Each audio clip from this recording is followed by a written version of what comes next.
直頭係炒皮腸粉界嘅祖師爺啊！你睇呢個炒到阿媽都唔認得啊！呢一種畫面好似嗰個網圖咁啊！你哋個腸粉係咪炒到阿媽都唔認得㗎？就沒有醬油給你們啊！呢個先係廣州深夜應該食嘅嘢啊！一碟靚嘅牛河要素咧，佢都有晒啊！我稱呢間係今年最抽得嘅路邊型小食店啊！上期嗰間實在太失望啦，所以呢期捉咗個本地人嚟問。今期咧翻到我哋最愛嘅腸粉邊，今日去嘅呢間咧係只有夜晚先開嘅，但係佢哋嘅炒皮腸粉同埋佢哋個鹹鵝粥十分有特色。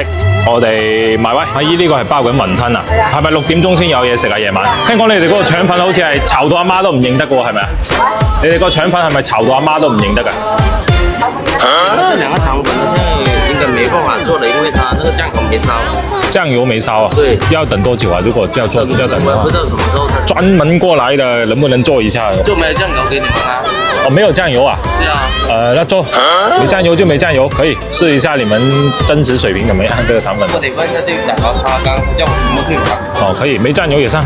哇，呢個腸粉界嘅上品啊，炒皮腸粉啊，呢一個絕對係我今年食過最炒皮嘅腸粉啊！你睇炒到阿媽都唔認得啊，直頭係炒皮腸粉界嘅祖師爺啊！呢個炒皮嘅程度絕啦，當地特色嘅鹹鵝粥啊！呢款腸粉可以講係我食過咁多腸粉裏面最炒嘅。可惜今日佢哋老闆話佢哋嗰個豉油唔夠，唔知係咪落咗一啲即係未煮過嘅豉油。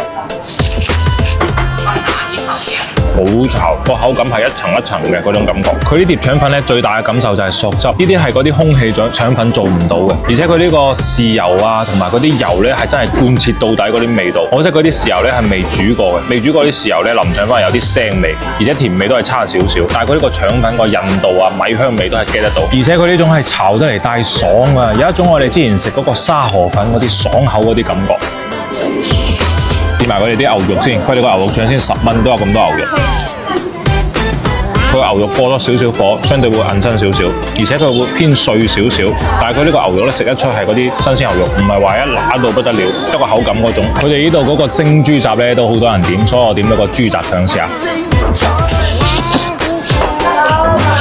啲豬雜實質幾好嘅，啤水啤一透，冇乜嗰啲豬騷味，佢唔苦，嗰啲腸各方面都唔苦，好新鮮下啲豬雜，可以真係試下佢嗰個蒸豬雜。如果係真係有靚嘅豬雜咧，搭呢個腸粉，我覺得係好食過任何肉類嘅腸粉啊，因為嗰個豬雜真係可以。你呢度食腸粉咧，要順住個圈嚟食嘅，好似個漩渦咁，好索汁。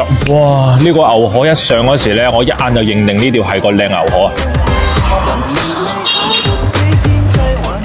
夜晚食到呢種牛河真係好幸福，食咗呢個牛河咧，好似搽咗一個唇釉咁啊！而且一碟靚嘅牛河要素佢都有，就係呢個油夠多，跟住碟又唔黐油，嗰啲芽菜咧又冇臭青味，跟住啲粉又有啲窿邊，哇！呢個牛河好夠鑊氣。唯一美中不足咧就係嗰啲牛肉比較碎，佢唔係呈現嗰啲肉片嘅。我發現嗰啲腸粉啊同埋嗰啲牛河都係咁樣樣喎，呢個就少少遺憾。鹹骨粥啊食得多啦，試埋佢哋呢度特色嘅鹹鵝粥先。